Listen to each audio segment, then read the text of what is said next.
김정은 위원장과 트럼프 미국 대통령 오늘 중요한 단판을 앞두고 있습니다. 어제 분위기를 오늘도 그대로 이어갈 수 있을지 주목되고 있습니다. 자세한 이야기 이수석 국가안보전략연구원 수석연구위원, 오경섭 통일연구원 연구위원과 이야기 나눠보도록 하겠습니다. 안녕하십니까? 예, 안녕하십니까? 네, 안녕하십니까? 오늘 두 분 모시고 이야기 나눠가도록 하겠습니다. 자, 먼저 어제 만남부터 좀 이야기를 해보고 싶습니다. 6월 12일 싱가포르 만남에 이어서 한 8개월여 만에 다시 만나게 됐습니다. 분위기는 좀 좋았던 것으로 판단이 됩니다. 어떻게 보셨습니까? 네, 두 번째 만남이어서 그런지 그 싱가포르 회담 때보다는 좀 더 제스처가 좀 더 동작이 자연스러워졌습니다. 물론 처음 만났을 때는 약간 긴장한 듯한 두 정상의 그런 모습들이 보였지만 곧 이내 긴장했던 모습이 풀리면서 아주 자연스러운 몸짓 동작들이 연출됐습니다. 예. 또 그것은 지난 그 싱가포르 정상회담 이후에 비핵화 관련된 회담들이 좀 지연되거나 난항에 좀 처해왔던 것은 사실입니다. 그렇기 때문에 양 정상은 이번 하노이 그 정상회담에 임하면서 어떻게 하든 간에 성공적인 회담이 되기를 아마 두 정상은 이제 기대하고 또 간절하게 또 원하기 때문에 서로에 대한 신뢰를 쌓으려고 그렇게 신뢰를 쌓기 위해서는 서로 좋은 첫 만남에서 호감을 보여주는 것이 필요하기 때문에 그런 이제 자연스러운 동작, 몸짓들이 나왔던 것으로 생각됩니다. 그렇군요. 지금 저희가 영상으로도 그 장면을 보여드리고 있습니다. 두 정상의 만남을 일단 보면 김정은 위원장도 마찬가지로 뭐 이렇게 지난번에 그 키높이 구주를 싣지 않았을까라는 추측이 있었는데 뭐 신었을 것 같습니다. 키 차이가 별로 안 나는 거 보면요. 많이 준비를 한 것으로 보이죠? 예, 그 김정은 위원장도 그렇고 트럼프 대통령도 이번 이 정상회담을 상당히 많이 준비했을 것으로 보입니다. 예. 특히 지금 어제 만찬을 지켜보고 나서 이제 여러 가지 나오는 얘기는 김정은 위원장도 사전에 상당히 이 만찬에 대한 준비를 상당히 했고 일정하게 리허설까지 하고 오지 않았을까 이런 이제 분석도 있었고요. 예. 어찌됐든 어제 저 만찬이 사실은 이번 정상회담의 어떤 성패를 좌우하는 중요한 첫 출발이라는 점에서 상당히 의미 있는 만찬이었다고 생각합니다. 특히 1차 북미 정상회담에서는 만찬이 없었는데 지금 2차 북미 정상회담에서는 만찬이 지금 있다는 얘기는 미북 정상 간의 신뢰를 구축하기 위한 노력을 하고 있다라는 걸 얘기할 수 있겠고요. 두 번째로는 미북 정상 둘 다 이 비핵화 관련한 회담을 지속적으로 대화를 할 필요성을 느끼고 있다는 것으로 우리가 해석을 할 수 있겠습니다. 예, 그렇군요. 자, 어제 단독 회담과 이제 만찬이 이어졌습니다. 단독 회담의 경우는 뭐 김정은 위원장이 뭐 몇 분 했지 물어보니까 30분입니다 얘기 나올 정도로 원래 예정된 건 20분이었습니다. 10분이 더 늘어날 정도로 단독 회담을 가졌다는 것에 의미를 좀 둘 수 있을지 그리고 어떤 내용들이 좀 다뤄졌을지 궁금하거든요. 네, 20분에서 30분, 약 10여 분이 늘어났다는 것은 어떻게 보면 짧은 시간이지만 또 정상들의 만남이기 때문에 굉장히 긴 시간일 수도 있습니다. 뭐 처음에는 덕담 수준의 이야기가 오고 갔을 것이고 그 다음에는 김정은 위원장이 뭐 여러 가지 그 비핵화 지연 문제에 대해서 미국이 상응 조치를 제대로 해주지 않은 것에 대해서 직접적인 표현보다는 애둘러서. 우회적인 표현을 해가면서 아마 웃으면서 좀 앞으로 잘 좀 해주길 바란다는 그런 이제 이야기를 했을 것이고 트럼프 대통령은 김정은 위원장하고 나이 차이 굉장히 많이 나지 않습니까? 그렇기 때문에 마치 그 아들을 대하듯이 아주 자연스러운 그런 이야기를 전개하면서 만약에 비핵화에 대해서 북한이 성실하게 임하게 된다면 또 좋은 합의를 해준다면 북한은 이 베트남처럼 경제 발전에 아주 모범적인 사례국가 될 것이다. 뭐 이런 덕담 수준의 얘기를 했을 것입니다. 그러면서 오늘은 이제 저녁 만찬인도 있고 하니까 아주 자연스럽고 부드러운 얘기부터 시작하자. 그리고 우리 미래에 대해서 얘기를 하자. 그리고 보다 복잡하고 구체적인 이야기는 내일 또 있으니까, 그러니까 오늘입니다. 오늘 또 공식적인 회의 일정이 여러 차례 있으니까 여기서 보다 세부적으로 진전된 얘기를 나누자. 뭐 이런 수준의 대화를 나눴을 것입니다. 그러다 보니까 시간이 20분에서 한 10분 더 늘어나지 않았을까 판단합니다. 사실 저희는 추정을 할 수밖에 없는데 이제 하고 난 이후에 하는 말이 김정은 위원장은 이제 만찬 자리에서 얘기했던 것은 아주 흥미로운 대화였다라고 얘기를 합니다. 그리고 아마 이 트럼프 대통령이 이 대화를 뭐 돈을 주고라도 듣고 싶었을 거다 이런 식으로 표현을 했습니다. 그러니까 지금 저희들이 나눴던 이야기보다 조금 더 구체적인 이야기들이 나왔을 가능성도 있는 건 아닐까. 혹은 둘이 뭔가가 합의가 된 부분들, 동의하는 부분들이 있지는 않았을까라는 걸 추측하는 부분들이 있거든요. 일단 그 어제 만찬에서 확실한 어떤 양쪽의 의견이 좁혀졌을 가능성은 상당히 낮은 게 아닌가 이렇게 생각이 듭니다. 낮다고 보시는군요. 예, 왜냐하면 만약에 두 정상이 핵심 쟁점에 대해서 완전한 의견 일치를 보고 상당히 성과적으로 대화가 끝났으면 우리는 합의를 도출했다. 아마 이렇게 표현을 했을 겁니다. 예. 그런데 다 지금 외교적인 표현을 했기 때문에 여전히 이 쟁점에 대해서는 거리가 좁혀지지 않고 있다고 볼 수 있겠고요. 특히 오늘 회담이 이 합의문에 서명만 하는 회담이 아니고 단독 회담을 하고 또 확대 회담을 하고 네. 그다음에 이제 합의문에 서명을 하거든요. 그렇게 볼 때에는 미국에서 지금 북한에 요구하고 있는 완전한 비핵화와 완전한 핵폐기에 대해서 북한으로부터 충분히 미국이 원하는 걸 지금 끌어내지 못했다 이렇게 볼 수 있겠고, 반대로 북한 측에서도 대북 제재 해제나 또는 완화를 강력하게 요구했을 텐데 네. 여기에 대해서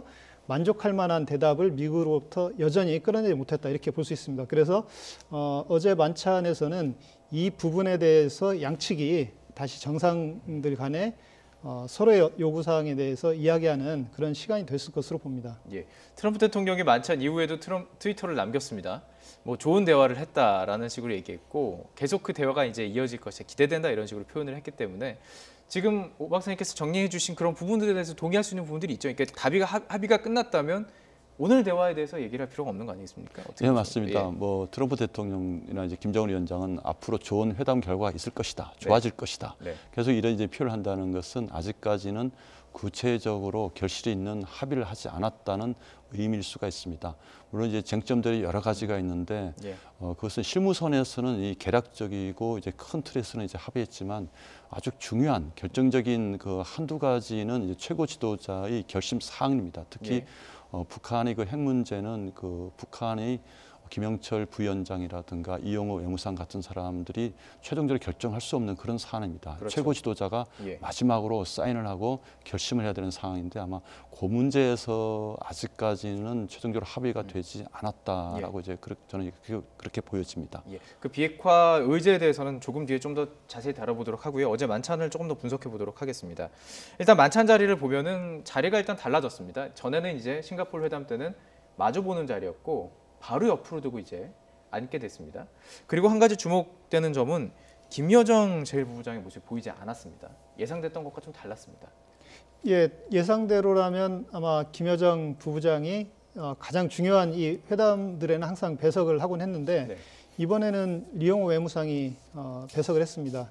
그걸 놓고 볼 때 지금 어제 이 만찬이라고 하는 자리가 친교의 의미도 있었지만 사실 핵심 쟁점에 대해서 북한 측에서 상당히 미국의 트럼프 대통령에게 요구하는 이런 중요한 사안들이 있었을 것으로 생각이 되고요. 예. 특히 트럼프 대통령이 만찬 자리에서 지금까지 얘기 못했던 그런 얘기들을 이 김정은 위원장하고 하겠다 예. 그런 얘기들을 이제 많이 했기 때문에 네네.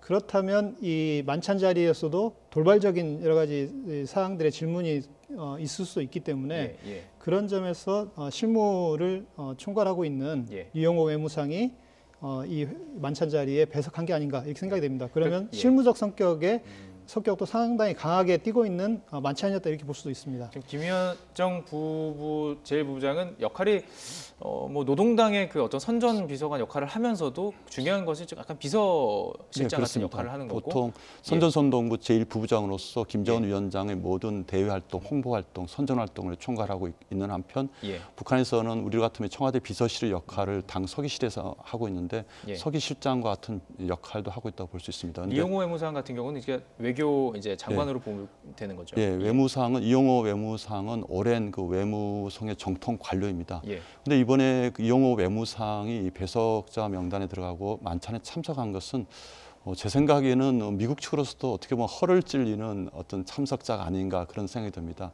당연히 그 미국에서는 비서실장 대행이 참석했으면 북한 측에서도 김여정 그 제1부부장이 참석하는 게 정상인데 예. 이용호 외무상에 참석한 것은 아까 우리 오 박사님 말씀하셨듯이 핵 문제에 관해서 좀 더 실무적인 논의를 해야 될 필요성이 있었고 예.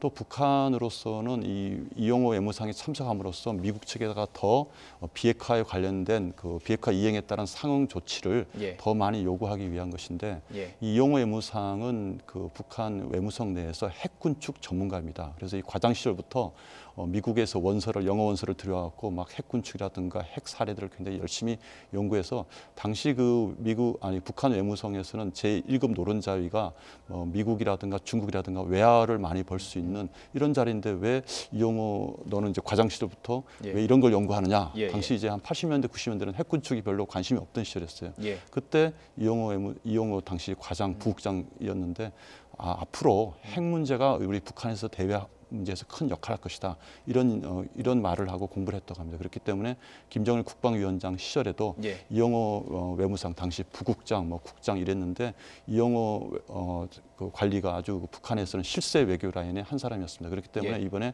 만찬에 참석한 것은 북한으로서는 이번 핵 담판에 예. 전력 경주, 전력 질주를 하면서 모든 것들을 다 기울여서 예.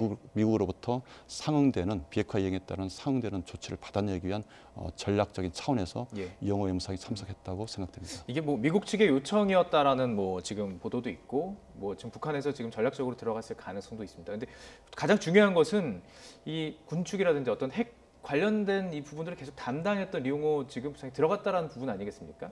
좀 제가 관심이 가는 것은 과거에는 이 핵과 관련해서 이 직전까지는 좀 이 미국과의 대화의 창구가 약간 통일전선부 느낌이 있었다면 이제는 완벽하게 이쪽 외무성으로 넘어간 것 아닌가 이런 추측이 되거든요. 이건 어떻게 분석하십니까? 아마 그 협상 파트너를 예. 이 김영철과 폼페이오가 했다 하더라도 예.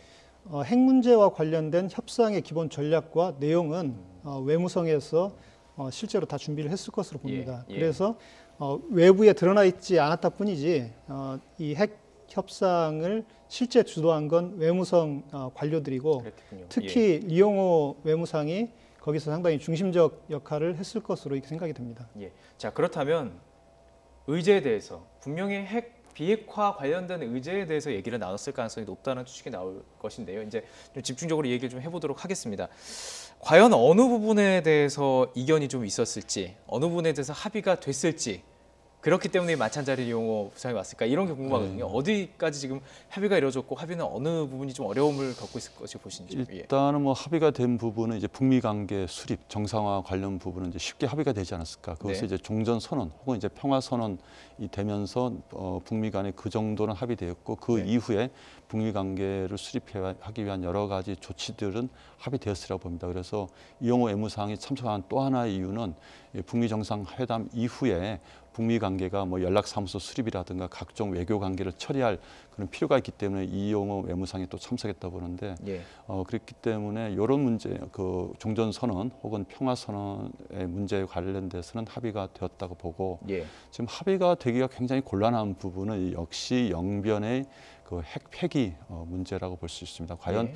비핵화 수준의 범위를 어느 정도까지 잡을 것인가. 네. 지금 현재 그동안 언론에서는 뭐 빅딜이니 스몰딜이니 이런 얘기가 많이 나왔습니다. 뭐 빅딜이라는 것은 북한 내에 있는 영변에 있는 핵시설, 핵무기뿐만 아니라 북한 전역에 있는 각종 핵시설, 핵무기, 기술 인력을 다 포괄하고 또 ICBM 대륙간 탄도 미사일까지 발사대 또 미사일 부품들까지 모두 이제 포함하는 것이 빅딜이라고 본다면 예. 스몰딜이라는 것은 단순히 영변에 있는 핵 그 플루토늄 원자로 딱 그것만. 예. 그거라든가 뭐 냉각 그 시설이라든가 제철 시설 요것만 이제 한정되고 네. 또 대북 제재도 이 전면적인 해제보다는 일부 유예라든가 면제 조치를 취하는 뭐 그 정도의 선이 그 스몰 딜이라고 보고 있는데 예. 그렇다면 이번 그 2차 북미 정상회담에서는 이 빅딜 커다란 차원에서의 그 합의와 또 작은 차원에서의 합의 이런 두 가지 의견 중에서 어느 선에서 합의를 하느냐 이것이 관건이 되지 않겠는가 생각됩니다. 그렇군요. 지금 오 박사님 그 대부분 전문가들은 지금 말씀해 주신 그 부분 영변 원자로 딱 그 부분과 그리고 플러스 알파는 어느 부분이 나올지는 잘 모르겠지만 그 부분은 담긴 것 같고 종전선언까지는 다 합의가 된 것이다라고 보는 시각들이 많습니다. 뭐 동의하시는지요? 이 부분에 대해서는. 일단 그 이번 회담의 뭐 핵심 쟁점은 결국 북한이 비핵화를 어느 정도 수준에서 할 거냐가 지금 핵심 쟁점이고 예. 거기에 대한 상응 조치로 과연 미국이 대북 제재를 북한이 원하는 대로 풀어줄 수 있느냐 이게 지금 중요한 문제인데 북한이 아마 영변 핵시설을 동결하고 원칙적으로 폐기한다 이런 정도는 얘기를 할 수 있습니다. 그런데 여기서 이제 가장 중요한 게 여기에 대한 검증을 할 수 있느냐가 가장 중요한 이 문제입니다. 검증이 사실 그냥 임의 사찰이냐 아니면 딱 지정된 사찰이냐 이것도 크게 달라지지 않습니까? 예, 그렇습니다. 그런데 이제 검증이 중요한 이유는 예. 이 영변 핵시설을 검증을 해야 거기에서 지금 북한이 이 핵 물질을 어느 정도 확보했고 또 그걸 통해서 핵무기를 어느 정도 제조할 수 있는 능력을 가지고 있는지, 그러니까 북한 핵 능력의 실체를 이 사찰을 해야 알 수 있습니다. 검증을 해야 알 수 있기 때문에 미국이 지금 계속 북한에 요구하는 건 폐기와 함께 이 폐기를 하되 검증을 거쳐서 폐기를 해야 된다 이렇게 얘기를 하고 있습니다. 왜냐하면 검증을 하지 않으면 북한이 실제 모든 핵시설을 폐기했는지 그렇지 않았는지를 확인할 수 있는 방법이 거의 없습니다. 그래서 리스트 얘기가 예. 나오는 거고요. 예, 그래서 지금 영변 핵시설 이 폐기 문제와 관련해서 북한은 이 검증을 받지 않으려고 할 겁니다. 왜냐하면 검증을 받게 되면 자신들의 핵 능력이 고스란히 노출되기 때문에 그걸 원치 않을 이번 것이다. 회담에서 아마 합의를 안 하려고 할 거고요. 예.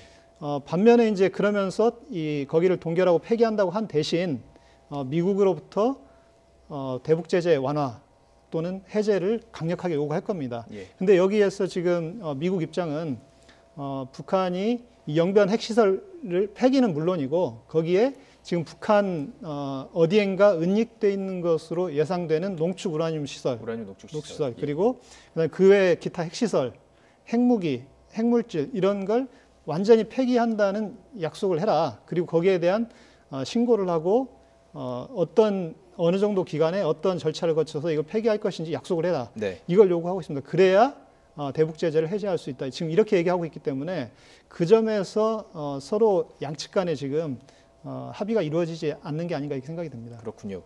자, 뭐 시청자 여러분들을 위해서요. 플루토늄과 우라늄 좀 차이점을 설명을 해드려야 될 것 같습니다. 네. 우라늄 농축 시설은 찾기가 어렵다 그러던데요. 네, 그렇습니다. 이 핵폭탄을 만든 데는 두 가지 방식이 있습니다. 하나는 이제 플루토늄 방식이고 두 번째는 고농축 우라늄 방식입니다.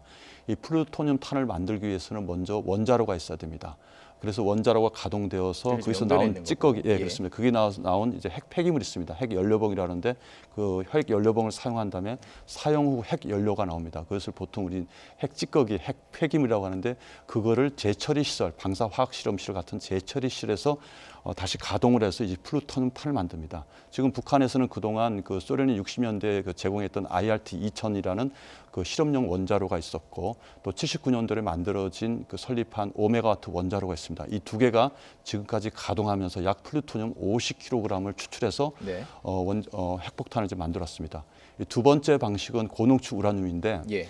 이 우라늄 중에는 그 약 0.7%만 우라늄 원석 중에서 핵폭탄을 만들 수 있는 것은 0.7%의 우라늄 235만 만들 수가 있습니다. 그렇기 때문에 일반 그 우라늄 원석을 이렇게 짜집기, 그러니까 축약을 해야 됩니다. 네. 그래서 우리를 보통 생각한다면 믹서기에서 막 돌려서 과일 주스를 내듯이 우라늄 원석을 막 이렇게 돌려갖고 0.7%인 U235를 추출해야 됩니다. 그러면 결국은 99.3%의 우라늄은 별로 쓸모가 없고 나머지 0.7%만 이제 필요한데 예. 요 믹서기 같은 역할을 하는 것이 바로 원심 분리기입니다. 그래서 예. 원심 분리기라고 해서 기다란 이제 막대기 같은데 알루미늄 관으로 되는데 여기서 우라늄 그 원석을 넣으면 막 돌리게 됩니다. 그래서 쓸모없는 U238은 밑으로 내려가고 U235라는 우리 핵폭탄을 만들 수 있는 물질은 가운데로 모이게 되는데 이 가운데로 모인 물질 갖고 아주 농축을 시켜서 예. 고농축을 시키면 한 80 내지 90%로 고농축을 시키면 핵폭탄이 되고 예. 20 내지 30%로 저농축을 시키면 일반 이제 평화적인 이거 원자로 되는데 이거 이게 조금 워낙 어려운 어려운 내용이라서, 얘기인데 어쨌든 이 원심 분리기는 북한 전역에서 찾기가 어렵습니다. 왜냐하면 플루토늄 탄을 만들기 위해서는 먼저 원자로가 있어야 되고 재처리 시설이 있어야 큰 됩니다. 시설이 필요한 그리고 겁니다. 예. 원자로가 가동된다는 것을 알 수가 있기 때문에 북한이 핵물질을 추출하구나를 알 수 있는데 이 고농축 우라늄 탄은 원심 분리이기 때문에 전국의 북한 영변에 뿐만 아니라 북한 전역에 원심 분리기 한 4천여 개. 현재는 4천여 개, 예. 해커 박사가 2001년도 갔을 때는 그렇죠, 한 예. 2천, 3천 개를 추측했는데 지금은 한 4천, 5천 개가 있다고 보는데 네. 어디에 이런 작은 창고 같은 데서도 원심 분리기를 이제 가동할 수 있어서 고농축 우라늄 만들 수 있기 때문에 예. 북한에서는 지금 핵무기 규모가 어느 정도인지 알 수가 없습니다. 그렇기 때문에 미국은 이제 북한에게 계속 핵 신고 리스트를 제출하면서 그렇습니다. 예. 플루토늄 탄과 고농축 우라늄 탄의 그 어떤 그 물질과 예. 시설을 공개하라, 리스트를 제출하라 예. 이런 얘기가 나오고 있습니다. 만약 오늘 하노이 선언에서 물론 이 구체적인 내용이 담기지는 않겠지만 고농축 우라늄이라는 얘기까지 나온다면 플러스 알파가 꽤 많이 담긴 것이라고 볼 수 있겠군요. 예. 이제 북한이 예. 그 영변 핵시설을 폐기하겠다. 그리고 검증과 사찰을 받아들이겠다. 일단 이렇게 얘기하고요. 그다음에 그 외에 기타 우라늄 농축 시설을 신고하겠다. 신고. 그리고 그걸 폐기하겠다. 이렇게 약속을 해주고. 나간다면? 예, 그렇죠. 그리고 거기에 이제 핵무기가 있지 않습니까? 이 핵무기와 핵물질도 폐기하겠다. 이렇게 얘기하면 그건 그야말로 완전한 비핵화 비핵화. 의지를 북한이 예. 발표했다. 이렇게 볼 수 있습니다. 그러면 예. 미국도 거기에 대한 상응 조치로 대북 제재를 아마 상당 부분 완화할 겁니다. 저희가 그 미국 온라인 매체 복스라는 곳에서 지금 추정을 한 것으로 보입니다. 아무래도 그 잠정 합의안이라고 지금 전하고 있는데요. 그래픽으로 좀 준비했는데 이 부분을 좀 보여드리면서 이야기를 하면 좋을 것 같습니다. 기본적으로 지금 전문가들이 예상한 부분들이 거의 다 지금 담겨 있습니다. 첫 번째는 뭐 북미는 한국 전쟁 종료를 끝내기 위한 상징적인 조치로 평화 선언에 서명한다. 제가 그래픽을 좀 준비했는데 보여주면 좋을 것 같은데요. 예. 두 번째는 북한은 한국 전쟁 당시 숨진 미군의 유해를 송환하는 데 동의한다. 이 부분은 이제 싱가포르 회담의 네 번째 합의안 중에 나온 부분이고요. 북미 관계 정상화를 향한 첫 구체적인 조치로 연락 사무소를 개설한다. 그리고 이제 네 번째 이 부분이 영변 핵시설의 핵물질 생산 중단을 동의한다. 생산을 중단한다라는 이야기입니다. 그리고 그 대가로 남북 경협을 위해서 해제 방안을 추진한다. 물론 이게 지금 잠정 합의안이라고 한 미국의 매체에서 보도한 거기 때문에 신뢰성은 조금 떨어집니다. 그런데 전문가들이 추정한 것과 거의 일치를 하고 있습니다. 그런데 이 부분에 담겨 있는 것이 영변 핵시설의 핵물질 생산 중단까지 동의한다는 거거든요. 어느 정도 수준입니까 이거는요? 만약에 이게 진짜 담긴다면요? 지금 이 핵물질 생산을 영변에서 생산한 것을 중단한다 이 얘기는 여기에 지금 검증 얘기는 없습니다. 그러니까 영변 핵시설의 완전한 폐기로 보기는 어렵습니다. 예. 그래서 일단 북한도 자신들의 핵 능력은 노출시키지 않으면서 과거에 9.19 공동성명이나 이런 데에서 동의했던 영변 핵시설 동결 폐기, 그때는 네, 폐기까지 네. 약속을 했는데 예. 어찌됐든 검증 없는 동결을 지금 얘기했고 그 다음 단계로 지금 나가야 될 게 그러면 앞으로도 남아있는 게 사찰 검증이 남아있고요. 그다음에 여기 폐기하는 이 내용이 또 협의가 이루어져야 됩니다. 네. 그러니까 동결은 그야말로 비핵화의 출발점에 지금 서 있다 이렇게 볼 수 있겠고요. 여기에서 이제 문제는 미국이 그러면 제재를 일부 완화해 준다는 내용이 지금 담겨 있는데 예. 이 부분은 아마 미국으로서 지금까지 미국에서 계속 얘기한 것을 종합해서 볼 때에는 쉽게 받아들이기는 어려운 부분일 수도 있습니다. 물론 지금 여기 나와 있는 것처럼 남북 경협 특히 이제 개성공단보다는 오히려 금강산 관광 재개 문제가 상당히 많이 얘기가 되고 있는데 금강산 관광 재개 문제도 지금 그 대량 현금이 북한으로 현금 돈 뭉치가 들어갈 경우에는 제재 위반 가능성이 있기 때문에 제재 풀어야 되는 거죠? 그거는. 그러면 예. 제재가 일부 해제되는 의미가 있습니다. 네. 그렇기 때문에 아마 미국으로서는 이 부분을 수용하지 않으려고 할 가능성이 상당히 높은 게 아닌가 이렇게 생각이 됩니다. 일단 이 잠정 합의안이라고 보도된 네. 내용이 이거 사실이 뭐 신뢰성은 좀 떨어질 수 있지만 이것을 기준으로 놓고 본다면 여기서 미국 측에서 더 들어가서 사찰까지 받아내야 될 것이고 북한 측 입장에서는 조금 더 제재 완화를 더 받아내려고 노력하는 부분 아니겠습니까? 예. 이 정도 합의라면 조금 이제 부족하지 않을까 하는 생각이 듭니다. 왜냐하면 영변 핵시설의 핵물질 생산을 중단하는 데 동의한다. 이것은 어떻게 보면 동결이거든요. 그러면 지난번에 우리 3차 남북 그 정상회담에서도 영변의 핵 폐기를 얘기했는데 폐기가 돼야 되는데 폐기보다는 중단한다는 그 표현이 하는데 동의한다. 동결에 그쳤다는 그런 표현이라고 볼 수 있는데 여기서 예. 조금 더 나가야만 될 것으로 생각됩니다. 그래서 영변의 시설 아까 잠깐 말씀드린 뭐 고농축 우라늄이라든가 플루토늄 그 시설 여러 가지가 있는데 최소한 그 지금 오메가 원자로 그 플루토늄 탄을 만들 수 있는 원자로 가동 중단에 이어서 이제 폐기 그리고 그 고농축 우라늄을 만들 수 있는 원심 분리기 그건 물론 이제 북한이 신고할지 안 할지 그 합의에 들어갈지 안 들어갈지는 좀 예측하기가 곤란하지만 예. 그 고농축 우라늄 탄 문제도 조금 들어가게 된다면 굉장히 진전된 합의라고 볼 수 있고 뭐 예. 거기까지 안 가더라도 원자로 가동 중단과 연변의 그 핵시설 뭐 폐기하는데 사찰. 뭐 예. 폐기하고 사찰하고 예. 또 하는데 노력을 한다. 뭐 그런 정도의 표현이라도 들어가야만 이번 하노이 선언에 의의가 있지 않겠는가 봅니다. 자, 이 하노이 선언 현지 시각으로는 오후 2시 공동합의 서명이 될 것이고요. 오후 5시 50분쯤에는 이제 기자회견이 예정이 되어 있습니다. 자, 일정상으로는 그러니까 오늘 저녁을 보면은 이게 지금 어느 정도가 됐는지를 정확하게 알 수 있을 것으로 보이는데요. 오늘 일정만 살짝 뭐 말씀을 드리면 회담을 거치고 오찬 뒤에 하노이 선언에 대해서 공동 서명을 하고요. 그 이후에 이제 트럼프 대통령이 기자회견을 갖지 않겠습니까? 근데 관심이 가는 부분은 이 하노이 선언 자체는 이제 선언적인 의미가 있기 때문에 그 구체적인 어떤 내용을 보려면 부속 합의문입니다. 이 부속 합의문이 나올 가능성은 있다고 보시는지요? 예. 부속 합의문이 나올 가능성은 충분히 있다고 봅니다. 지금 이번 하노이에서 지금 미북 정상회담의 의제는 크게 이제 지금 앞서 얘기한 대로 4가지 정도인데요. 거기에는 이제 세부 의제들이 지금 그 비건 대표나 폼페이오 장관이 얘기했던 게 12개 정도를 지금 북한하고 아주 세부적인 네. 의제를 얘기하고 있다 이렇게 얘기했습니다. 네. 그러면 큰 4개의 지금 과제는 첫 번째는 새로운 북미 관계를 미북 관계로 수립한다 이런 거고요. 거기에는 이제 연락사무소를 평양과 워싱턴 D.C.에 설치하는 문제가 들어가 있을 수 있습니다. 그렇다면 이걸 어떻게 설치할 것인지에 대한 세부적인 어떤 여러 가지 절차가 들어갈 수 있겠고요. 네.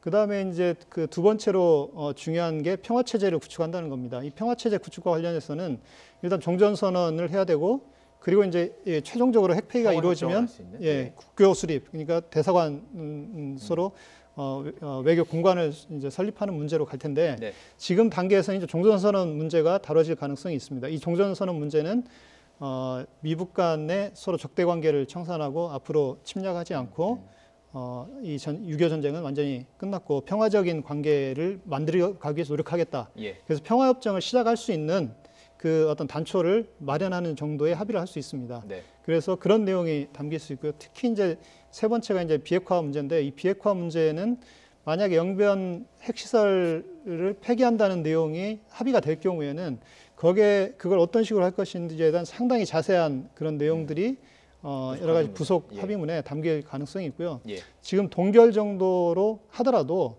이 동결만 하는 걸로는 이 양측에 아주 획기적인 합의가 나오기는 어렵습니다. 네. 그렇기 때문에 이제 그런 정도로 멈춘다면 이 부속 합의나 이런 건 좀 자세하고 상세한 이런 합의문이 채택 안 될 수도 있을 텐데 이번 이 비핵화 관련해서 상당히 이 좋은 합의들이 우리가 기대하는 만큼의 합의가 이루어진다면 상당히 자세한 내용의 부속 합의문이 있을 수도 있다 이렇게 봅니다. 예, 부속 합의문에 아주 디테일, 뭐 악마는 뭐 디테일이 있다고 하는데 그 부분을 정말 주의 깊게 읽어보고 이제 그 일들이 이제 하셔야 되는 게 어떻게 보면 이제 주요 이제 업무가 되실 텐데 참 기대도 되고 우려도 되는 것이 사실입니다. 오늘 이제 저녁이 되면 그 부분이 분명히 나오기 때문에 그 부분을 가지고 이제 충분한 분석과 그 향후에 이제 벌어질 일들을 이제 추측을 해야 할 텐데요. 이제 북핵 관련된 이제 비핵화 관련된 질문 마지막으로 좀 드리겠습니다. 다른 것들이 또 질문이 있으니까요. 자, 그렇다면 이번에 완벽하게 모든 것을 다 합의할 수는 없습니다. 그런데 만약에 북미 연락사무소가 이루어지고 합의문에 지금 말씀해 주신 것처럼 일정이라든지 조금 시간표가 담긴다면 그 이후는 북미 사무소에서 연락사무소에서 이야기를 하면서 실무 협의로 들어가게 되는 건가요? 그렇습니다. 예. 그 정도 북한의 이제 북미 연락사무소 수립하는 그 자체는 굉장한 의미가 있습니다. 70년간의 그 적대 관계를 끝내고 그 전쟁까지 치룬 그 양 국가가 연락사무소를 설치한다는 그 자체는 외교관계가 수립되기 전 단계이고 또 경제교류도 활발하게 되어질 가능성이 매우 높습니다. 그러다 보면 지금 하노이 선언에서 조금 미진하고 부족한 부분이 있지만 또 3차, 4차 또 북미 정상회담이 이어질 가능성도 있고 그 와중에서 북미 간의 상호 연락사무소가 비핵화를 위한 여러 가지 역할을 할 수 있을 것이라고 생각합니다. 그렇기 때문에 이번 하노이 정상회담에서는 이 비핵화 논의를 이어가고 또 대화 모멘텀을 확보할 수 있는 그런 조치들이 담겨 있다면 어느 정도 성공한 회담이라고 볼 수가 있습니다. 예, 알겠습니다. 자, 이제 비핵화 얘기 좀 이제 벗어나서요. 이제 또 다른 이야기를 좀 해보도록 하겠습니다. 어제 북한 사찰단이 베트남에 있는 여러 지금 지역을 돌아봤습니다. 그 의미도 상당히 궁금하고 그 언론에 다 공개가 됐어요. 계속 뭐 하는 이야기까지 다 공개가 되고 다 저희도 직접 어떤 이야기를 했는지 볼 수 있을 정도였습니다. 북한의 의도가 상당히 궁금하더라고요. 예, 지금 북한이 그동안 그 대외적으로 계속 얘기하고 있는 건 경제 발전에 집중하겠다는 얘기를 하고 있습니다. 그래서 북한의 지금 최대 과제는 김정은 위원장에게도 최대 과제는 북한 경제를 어떻게 하면 정상화시키느냐가 아마 핵심 과제일 겁니다. 그러면 북한 관료들 또 김정은 위원장도 마찬가지로 북한 경제가 발전하기 위해서는 결국 외국의 자본과 기술을 받아들여야 된다. 그리고 그 투자가 이루어지도록 해야 된다는 걸 충분히 아마 이해하고 있을 겁니다. 그렇기 때문에 지금 베트남에 이번에 가서도 경제 관료들이 거기에 동행을 했고요. 네.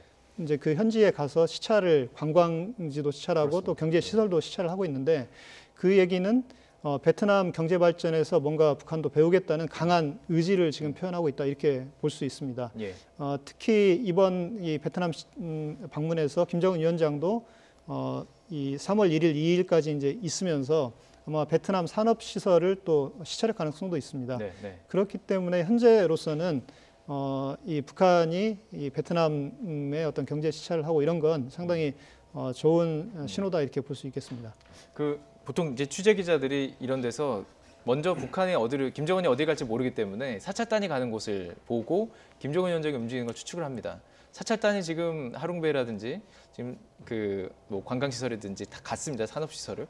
그러면 김정은 위원장도 이곳에 갈 수 있을 가능성이 있는 거 아닙니까? 네, 갈 가능성이 충분히 있죠. 예. 그 북미 정상회담 이후에 3월 1일, 2일 베트남을 공식 국빈 방문하게 하는 걸로 돼 있지 않습니까? 그래서 이 베트남의 그 국가 주석과 베트남 지도부와 이제 면담 이후에 예. 산업단지와 하롱베이 관광지를 이제 방문할 수가 있습니다. 북한이 지금 경제 전략 중에 하나가 관광 산업 활성화입니다. 그래서 원산 갈마 지구 관광 개발이라든가 마식령 스키장 지난번에 동계올림픽 때 같이 공동 개최하는 거 어떻게 했냐는 그런 여러 가지 논의도 있었는데 김정은 위원장이 거기 애착이 강하다고 알려져 있고요. 본인이 예. 그 일각에서는 원산에서 태어났다는 그런 이제 예. 이야기도 있고 또 예. 원산에서 오랫동안 그 어린 시절부터 많이 거기서 생활해 왔습니다. 그래서 원산에 대한 애착이 많은데 그래서 이 관광지를 방문하면서 북한을 어떻게 관광 특구를 조성할 것인가 하는 그런 구상을 할 수도 있고 또 산업단지는 북한으로서는 굉장히 중요한 그런 곳이라고 볼 수 있습니다. 왜냐하면 북한이 앞으로 당 체제, 공산주의 체제를 유지하면서 경제 개혁 개방을 하는 좋은 대표적인 사례로서 이제 베트남 모델을 들고 있는데 그렇기 네. 때문에 이번에 베트남 산업 단지를 보고 북한에 적용 가능한지를 아마 살펴보러 할 것입니다. 김정은 위원장은 이 집권 이후에 계속해서 경제 문제 또 북한 인민들이 먹고 사는 문제에 대해서 여러 차례 언급을 해왔습니다. 뭐 다시는 허리띠를 졸라매지 않겠다.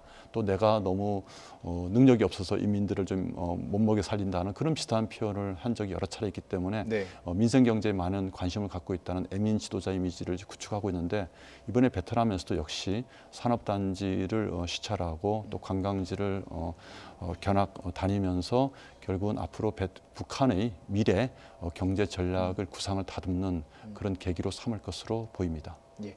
자, 그렇다면 베트남 이제 공식 방문 일정을 마치고 나서 또 기차로 돌아갈까 이것도 궁금하고요. 또 돌아가는 길에 중국에 가서 시진핑 주석을 만날 것이다 이런 추측이 나오고 있습니다. 어떻게 동의하시는지 그럴 것으로 보시는지.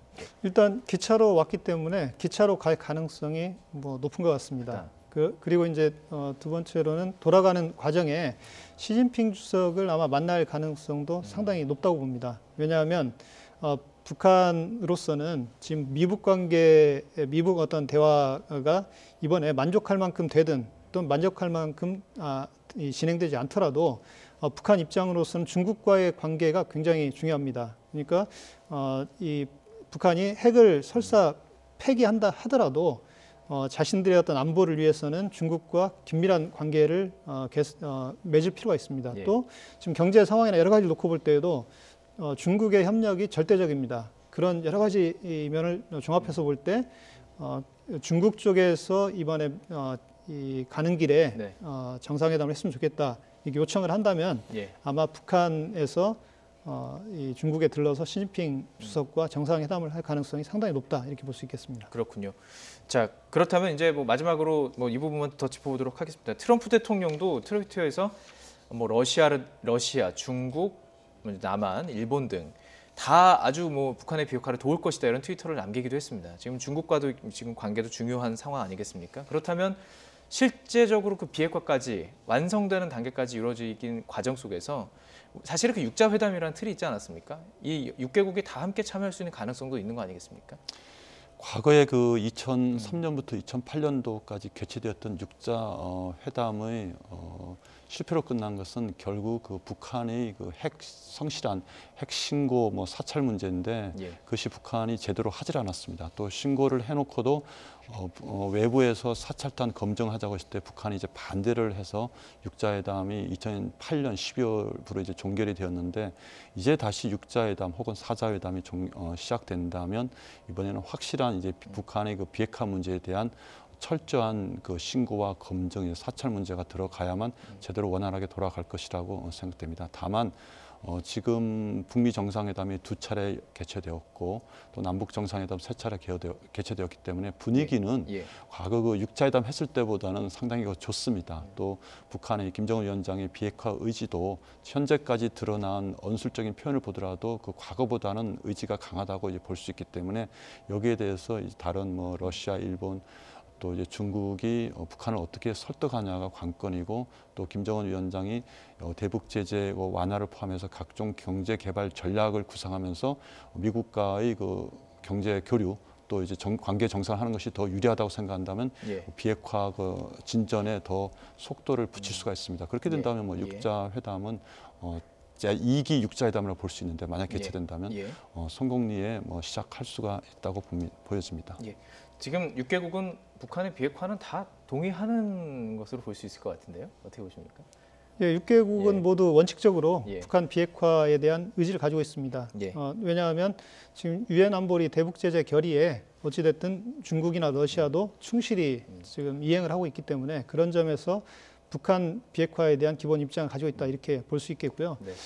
이 북한 비핵화 문제는 미북 간 지금 양자 이 회담에서 그 과연 핵폐기가 이루어지느냐 그렇지 않느냐가 결정될 가능성이 상당히 높고요. 그렇죠. 이번 하노이 회담이 아마 그 분수령이 될 가능성이 상당히 높지 않는가 생각합니다. 그렇습니다. 말씀해 주신 대로 그 가장 분수령이 되는 가장 중요한 시기가 바로 오늘이고 오늘 저녁 하노이 선언을 통해서 저희들이 확인할 수 있을 것 같습니다. 그 역사적인 시간 저희 YTN에서도 생중계해 드릴 테니까요.